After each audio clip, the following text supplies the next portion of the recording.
বাংলাদেশে একটি ভণ্ড প্রতারক দলের নাম হচ্ছে বাংলাদেশ জামাত ইসলাম। জামাত ইসলাম একটি ভণ্ড রাজনৈতিক প্রতারক দল, এটা তারা তাদের কর্ম দ্বারা বারবার প্রমাণ করে আসছে।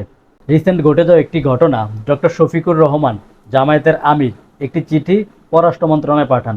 আর চিঠিটা ছিল পররাষ্ট্রমন্ত্রীকে উদ্দেশ্য করে। আর চিঠিটার মূল উদ্দেশ্য ছিল জামায়াতের আমির ডক্টর শফিকুর রহমানের উপদেষ্টাকে যেন খলিলুর রহমানের মন্ত্রণালয়ে মন্ত্রী পদমর্যাদায় নিয়োগ দেওয়ার জন্য খুব রিকোয়েস্ট করে একটি চিঠি লিখেন। আর এই চিঠিটা যখন খলিলুর রহমানের কাছ থেকে মিডিয়াতে চলে আসে, তখন জামায়াতের আমির সেটাকে অস্বীকার করে বলে। জামায়াতের সেক্রেটারি মিডিয়াতে এসে বলছে যে এই চিঠিটা সম্পর্কে শফিকুর রহমান কিছুই জানে না। জামাত কীরকম ভণ্ড! যদি শফিকুর রহমান এই চিঠির ব্যাপারে কিছু না জানে, তাহলে এই চিঠিতে শফিকুর রহমানের সিগনেচার কোথা থেকে আসলো? এটা কি সিগনেচারটা কি শফিকুর রহমান চিঠিটা না পড়ে দিয়েছে? আর এই বিষয়ে যদি সেই কিছু নাই জানতো, তাহলে তার দপ্তরিক সিল মারা ছিল কিভাবে? এরা কত বড় ভণ্ড প্রতারক! এদের নামের সাথে ইসলাম বাদ দিয়ে ভণ্ড রাখলে সবচেয়ে বেশি মানানসই হতো, এটা আরো সুন্দর লাগতো। কারণ এরা তো ভণ্ড। ইসলামিক দল মিথ্যা কথা কিভাবে বলে? ইসলামে তো মিথ্যা বলা মহাপাপ। মহাপাপ ইসলামিক দল কখনো করতে পারে না। মিথ্যা বলা তো মহাপাপ। জামাত তো একাধিকবার একাধিকবার এরকম কাজ করে, তারা আবার অস্বীকার করে।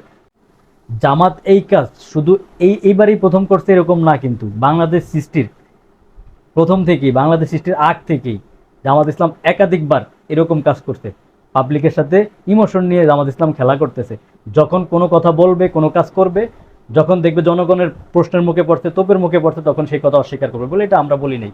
রিসেন্ট আরেকটি ঘটনা, কিছুদিন আগের ঘটনা, এটা হচ্ছে একটি টক শো অনুষ্ঠানে এসে জামাত ইসলামের এক প্রভাবশালী নেতা, এখন সংসদ সদস্য মাসুদ, সে মানে একটা মিডিয়াতে একটা টক শোতে এসে বলছে, বিএনপি নিয়ে একটা কথা বলছিল জামাতের আমির, সেই কথা সে বলছে আমাদের আমির এই কথা বলে নাই। যদি এই কথা বলে থাকে তাহলে আমি রাজনীতি আর করবো না, রাজনীতি ছেড়ে দিব।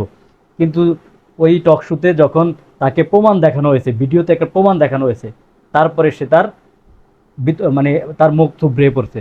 কিন্তু সে তো রাজনীতি বাদ দেয় নাই, সে তো রাজনীতি করে যাচ্ছে, আবার এমপি হয়েছে। তাহলে তারা কত বড় ভণ্ড! এদের মুখের কথা আর বাস্তবের কোনো মিল নেই। মানুষের তোপের মুখে পড়লে তারা যেই কোনো কাজ করবে, মানুষের তোপের মুখে পড়লে তারা আবার অস্বীকার করবে। একটা কথা বলবে, মানুষের তোপের মুখে পড়লে, প্রশ্নের মুখে পড়লে জামাত ইসলাম সেটা অস্বীকার করে।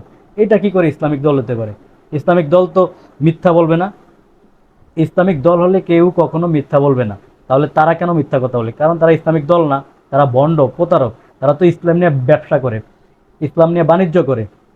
এই জন্য তাদেরকে ইসলামিক দল না বলে ভণ্ড দল বললে, ভণ্ড জামাত ইসলাম বললে এটা তাদের সাথে বেশি যায়, তাদের সাথে বেশি মানাবে।